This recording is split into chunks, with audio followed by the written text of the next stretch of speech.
Hai, bersama saya Koyon di sini. Dalam video kali ini, saya akan mereview salah satu stylus yang paling banyak dibicarakan oleh para pengguna gadget alternatif khususnya untuk seri iPad dengan harga di bawah 400.000. Apa stylusnya? Gojo Dock Stylus Pen. Di dalam paket pembelian, kalian akan mendapatkan sebuah letter case, buku manual, kabel USB Type-C, stylus pen, dan satu buah tip cadangan. Sebelum masuk ke dalam sisi desain, perlu aku kasih tahu kalau kita diberikan dengan dua pilihan warna, yaitu hitam dan putih, serta dua bentuk stylus, yaitu rounder, di mana bentuk stylus full bulat seperti ballpoint, dan satu lagi flat tube, yang aku pilih di mana stylus ini bulat, tetapi ada aksen flat di satu sisinya. Aku sendiri suka dengan desain flat tube ini karena ada sisi untuk meletakkan jari telunjuk atau jempol untuk membuat grip yang mantap sehingga membuat kita tidak cepat capek.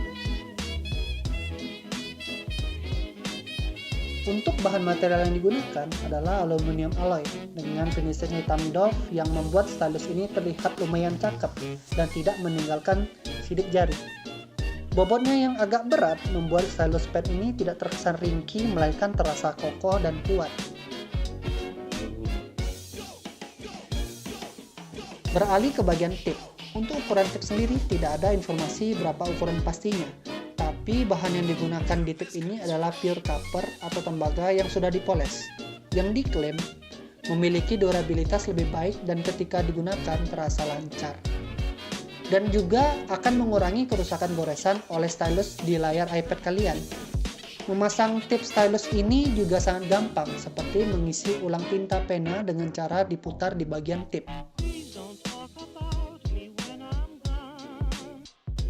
Naik ke sisi atas, kita akan melihat nama brand Gojo Dock yang sepertinya sengaja dibuat terbalik.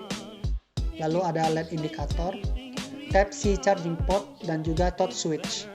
Cukup baik impresi di bagian build quality serta tip, namun aku agak kecewa dengan bagian charging port ini karena terlihat agak rapuh di bagian dalam dan sepertinya akan memudahkan debu untuk masuk. LED indikator sendiri memiliki 3 warna, yaitu biru untuk menandakan bahwa stylus sudah on atau off, merah sebagai indikator pengecasan, dan hijau jika pengecasan sudah penuh. Pada bagian touch switch memiliki sensitivitas yang baik, di mana touch switch ini hanya akan bereaksi pada kulit kita saja, tapi kalau kita sentuh menggunakan benda lain, stylus ini tidak akan merespon. Namun fitur ini juga bisa menjengkelkan ketika kita tidak sengaja menyentuhnya dengan tangan atau dagu karena touch switch-nya akan merespon. Dari segi fungsi, stylus pen ini kompatibel dari iPad 2018 sampai iPad Air 2019. Menurutku fitur yang dibawa oleh stylus pen ini cukup komplit, di mana stylus pen ini tidak membutuhkan koneksi Bluetooth atau harus dikoneksikan terlebih dahulu seperti Apple Pencil generasi pertama. Jadi kalian cukup menghidupkan stylus pen dan langsung bisa dipakai. Stylus ini dapat dipakai sampai 20 jam dalam sekali pengecasan atau 90 hari saat tidak digunakan. Dan fitur yang kedua adalah auto palm rejection. Dengan adanya fitur ini, kita dapat menulis dengan mudah di atas layar walaupun tangan kita menyentuh layar.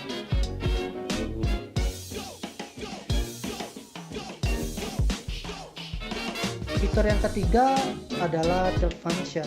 Tilt ini memungkinkan kita untuk menulis atau menggambar dengan stylus secara miring. Fitur ini sebenarnya diperuntukkan bagi kalian yang sering menggambar dengan menggunakan iPad. Jadi mekanismenya sama seperti kita mewarnai menggunakan pensil warna.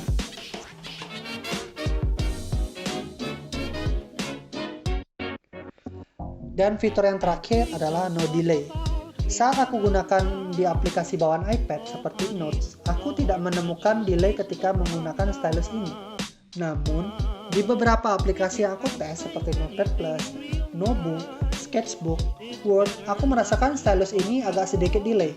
Walaupun sebenarnya hal ini tidak mengganggu pengalaman menulis atau menggambar dari aplikasi tersebut, dan sebenarnya sangat cukup untuk dipakai dalam penggunaan sehari-hari.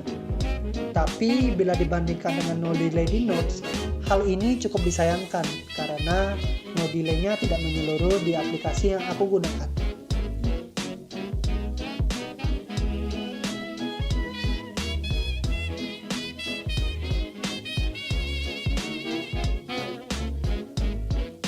Dari fitur yang ditawarkan, aku tidak menemukan kekurangan yang berarti selain di bagian tab support karena terlihat ringkih dan kurang bagus.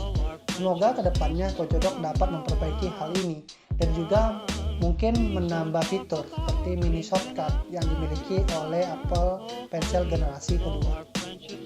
So, jadi kesimpulannya dengan harga di bawah 400.000 atau 390.000, kalian akan mendapatkan stylus pen yang menurutku worth it untuk kalian miliki dengan build quality yang kokoh, USB Type-C, dan compatible dengan banyak seri iPad, serta membawa fitur yang cukup komplit, yaitu tidak perlu konektivitas baik Bluetooth maupun pairing, palm rejection, tilt, dan juga no delay.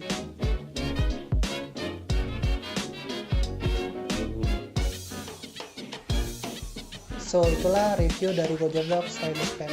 Like dan share video ini jika menurut kalian bermanfaat. Dan jika ada pertanyaan, silakan berkomentar di kolom komentar di bawah. Dan jangan lupa untuk klik tombol subscribe. Dan jika ingin mengetahui kehidupanku sehari-hari, bisa follow sosial mediaku di @leonkoyon dan perspektif di @zenongrafi. And Koyon signing out.